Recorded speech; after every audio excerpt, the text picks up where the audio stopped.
What's going on, guys? It's Jimmy here, and welcome to our daily show where we discuss the fourth stimulus check update, the two new upcoming packages, the physical infrastructure package, as well as the next stimulus package, as well as what is going on in the world today. And if you're wondering what's going on in the world today, the answer is yes, I am sunburned, as you can tell. Yeah, hopefully it goes away soon, but I am definitely sunburned. Let me know your thoughts down below in the comments. Don't forget to hit the like button and let's jump in. The gas company that got hacked, that shut off gas for multiple different states in the southeast corner of the United States, that gas company is called the Colonial Pipeline. Well, the CEO just came out and gave an interview on why he paid the hackers a ransom, which was reported to be somewhere close to $5 million. It was paid in Bitcoin, and I don't know if this is based on the current Bitcoin rate because Bitcoin has been dropping pretty crazily over the last few days. But apparently, it's now calculated at a 4.4 to somewhere close to $5 million ransom that he paid in Bitcoin. Again, just to be clear here, this is the CEO of the gas company decided to pay the ransom, not the government, not President Biden or anything government related. It was the gas company that decided to pay the ransom. As you can see here, the operator of the Colonial Pipeline learned it was in trouble on May 7th when an employee found a ransom note from the hackers on a control room computer. Yeah, wow, something like you would see out of a movie, right? By that night, the company's chief executive came to a difficult decision literally that day that he had to pay the ransom.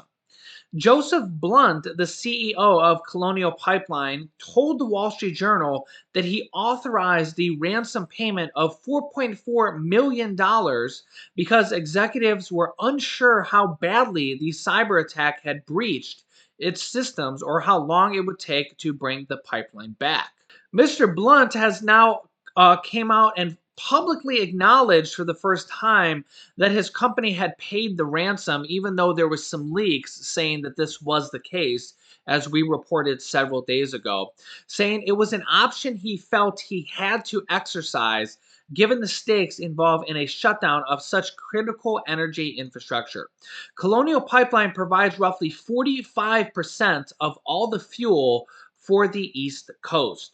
He says, quote, "I know that's a highly controversial decision. I didn't make it lightly, and I will admit that it wasn't comfortable seeing money go out the door to people like this, but it was the right thing to do for the country." For years, the FBI has advised companies not to pay when hit with ransomware, a type of code that takes computer systems hostage and demands payment to have the files unlocked.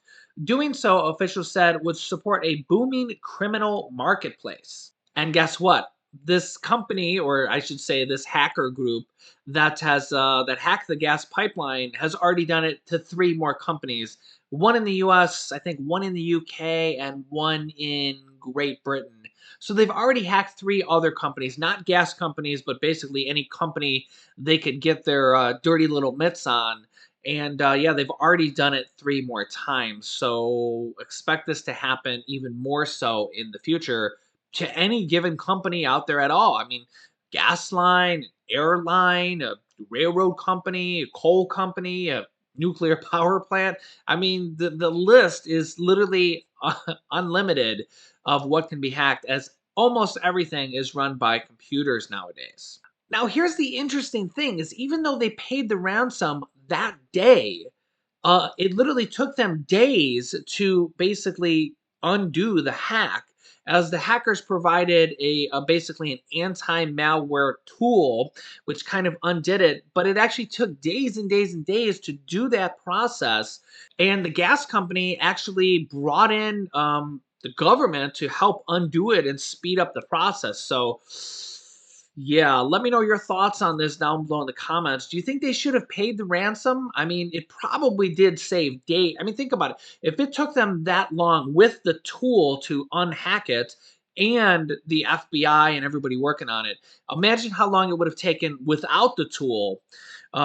It could still be going on today. So it's kind of an interesting catch 22 in that the US government's policy is now and has been for many many years that we don't negotiate with terrorists or hackers. But yet this gas company literally decided to do it that day.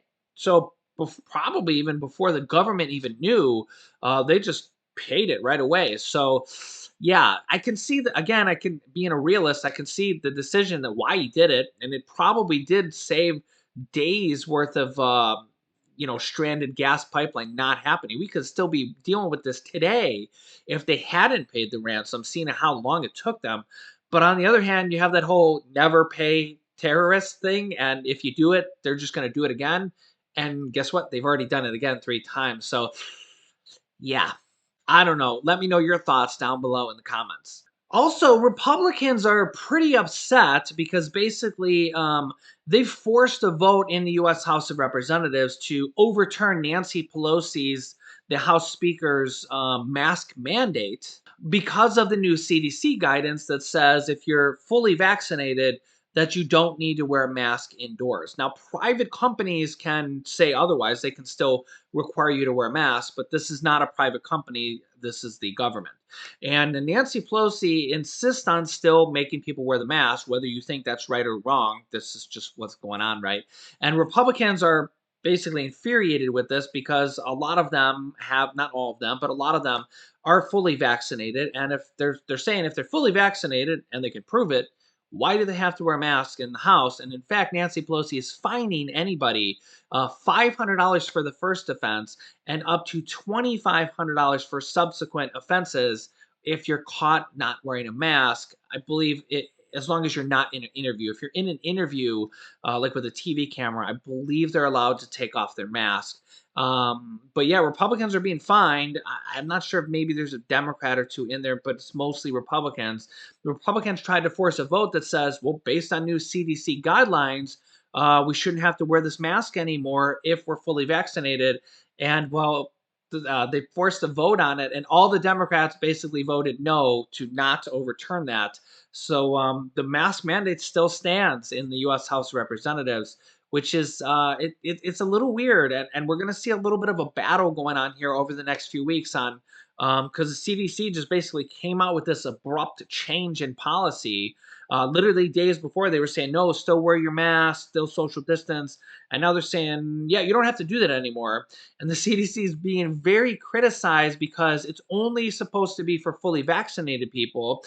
And a lot of people are kind of, they just hear something and they go, oh, we don't have to wear masks anymore. Again, based on the CDC guidelines, whether you believe in masks or not, that's like a totally different discussion, right? But yeah, I mean, I went to Walmart yesterday and normally, where I'm at here in Northeast Ohio, it would be just like masks everywhere. Like everybody would wear a mask. You probably wouldn't see a single person in a grocery store without a mask. It's just kind of how it is. I know some states are a lot different. But here where it is, you'd go in a grocery store and every single person would have on a mask. Now, I've literally seen dozens and dozens and dozens of people without a mask, including a lot of young people who it's very unlikely that they are fully vaccinated with 2 shots, right? Or 1 shot of Johnson and Johnson, which is very hard to get.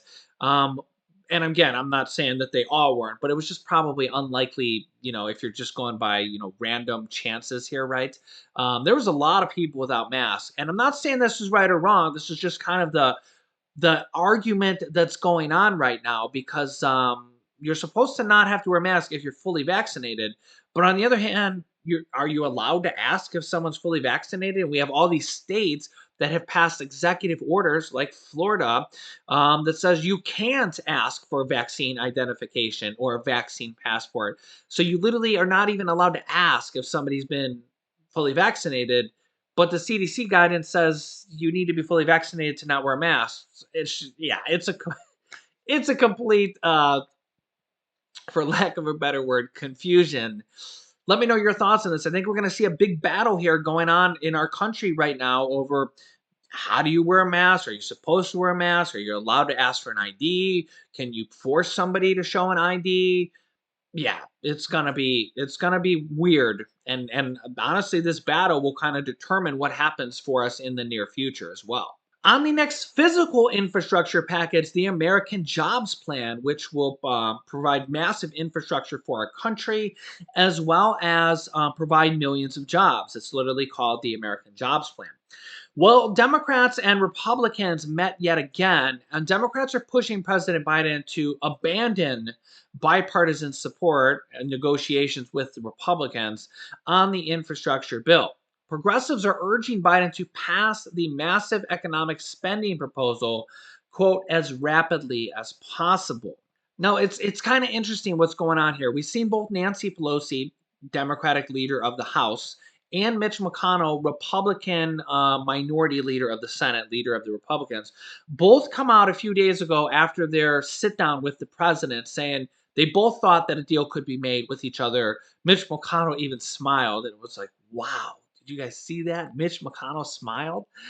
Yeah, and both of them thought I honestly thought that maybe a deal could be made. But now, apparently, based on this last meeting, they're having a difficult discussion on what is infrastructure. Democrats want a lot more things that they consider infrastructure. Um, Republicans are more like, hey, infrastructure is just like roads, bridges, and water pipes, and that's it. They have a very narrow view of infrastructure. Democrats have like a much, much larger view of infrastructure, like this big. And here's like the Republicans' view of infrastructure. Well, we thought we were maybe getting close to a deal on that. Mitch McConnell said the Republicans would be willing to go up to as high as $800 billion. That was like, ooh, we could get a deal made. Maybe if we get to a trillion, maybe we have a deal, right? But now there's kind of some talks that the Republicans might come out with a counter proposal here in the next day or two or something like that at 400 billion, which is kind of like, what? Like, are they even thinking the same thing that we're thinking? Democrats had come out with a proposal just under 600 billion. And then Mitch McConnell, that was, I don't know, a few weeks ago. And then Mitch McConnell said, well, we could probably come up to 800 billion. So if you now come out with a $400 billion counter proposal, you're going the other way. That would almost certainly make Democrats, if they do that, first of all, Democrats will probably just instantly reject it, or it'll actually force them to, hey, we're going to just go ahead and we're going to pass it with the reconciliation process. So let's hope that Republicans don't do that. I'd like to see a bipartisan bill. I think it could happen around $1 trillion, maybe slightly less than a trillion. Republicans always have this kind of line in the sand at $1 trillion, so I think they could probably get a deal done at 975 or something like that.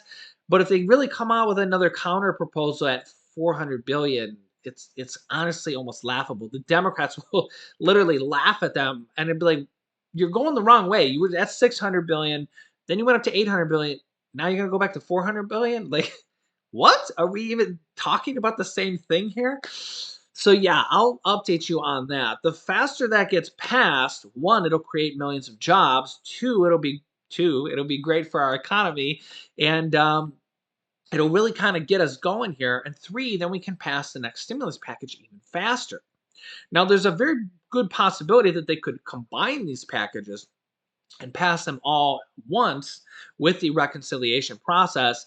If they can't get Republican support and they decide to go reconciliation, which reconciliation means the Democrats can pass this bill completely on their own. That's exactly how they passed the third stimulus check package bill. And the next stimulus package, the American Families Plan, that's separate from the American Jobs Plan. Two different bills. It originally started as one and they split it in two because they're both very big. They're both around 2 trillion or even plus. So we're looking at $4 trillion here. 95% chance that Republicans are not going to come on board for the next stimulus package, the American Families Plan.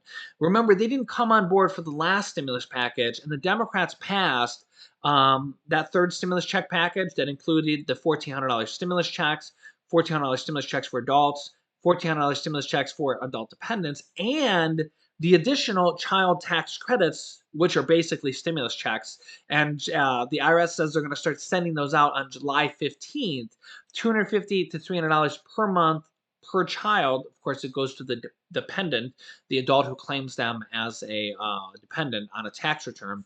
That's going to start going out on July 15th. That was all passed by the Democrats. Not a single Republican voted yes on that bill, and they passed it through the reconciliation package. That's probably what they're going to do with this next package, and Democrats can really put anything they want in that next package, including a fourth stimulus check or a monthly fourth stimulus check, or even an expansion of the child stimulus checks.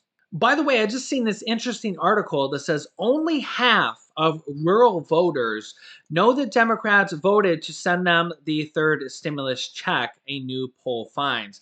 As you can see here, a recent poll found that only half of rural voters credit the Democrats with the stimulus checks. This is notable given that not a single Republican voted yes on the third stimulus check package. As you can see here, Americans have so far received 3 stimulus checks. The first 2 were distributed under former President Donald Trump's watch, and not a single Republican voted for the third round, and yet only half of voters, rural voters, I should say, based on this poll, are giving Democrats the credit. In addition to the 50% of voters that didn't know the Democratic Party passed this, 32% actually associated the payments with the Republican Party, and 11% neither party, and 7% said they weren't sure. So 32% of voters associated the payments with the Republican Party. So yeah, and again, if you maybe don't watch this YouTube show or follow politics, you'd probably have no idea, right? If you just got a stimulus check or maybe heard a little bit about it on the news tends to not even cover this type of stuff until like literally right before they're getting ready to pass it. And sometimes not even then, and sometimes it's only a tiny little blip. I've seen a lot of you guys comment that I give you way more daily news that is actually need to know basis than the actual news stations, which yeah, that's a whole different story. But yeah, apparently Democrats are upset about this, that they're not even getting the credit for the third stimulus check package or the child tax credit, and they may have to find a remedy to do this. This might actually be more motivation for them to do a fourth stimulus check and really put the message out there that the Democrats are the ones sending the stimulus checks. And it really heated up yesterday. If you didn't watch my video from last night, I'll link you to that here in a moment, with that groundbreaking news that the U.S. House of Representatives House and Ways Means Committee sent a formal letter to President Biden urging for monthly recurring stimulus checks, which is really, really amazing news. Because the House Ways and Means Committee is actually the group of congressmen, congresswomen that actually write the bill, they write the wording for the stimulus check portion of the bill. So basically, the people who make the bill for the stimulus checks are saying that we need to do a fourth stimulus check. And not only that, but we need to make it monthly recurring stimulus payments or possibly even automatic stabilizers. And automatic stabilizers would also be very, very good. It would kind of be a form of multiple stimulus checks or possibly monthly stimulus checks in the future. In the future, basically, they would tie stimulus checks and unemployment checks to economic conditions. And if economic conditions remain bad, then boom, the automatic stabilizers say, or the automatic wording of the bill would say, yes, send out another stimulus check and keep sending them out until economic conditions improve. I'll link you here to that video from last night. If you didn't watch that, you definitely want to watch that video. But first, if you're new to the channel, make sure to subscribe down below so you don't miss out on new updates on all the upcoming stimulus packages and provisions and different items that you may have to sign up for to receive. New videos come out every day at 10 a.m., 3 p.m., and 8 p.m. Eastern Standard Time. Don't miss an episode because I don't want you to miss something that might be important to you and your family. Also, after subscribing, click the bell icon down below to all notifications to get reminder notifications when we go live with new videos.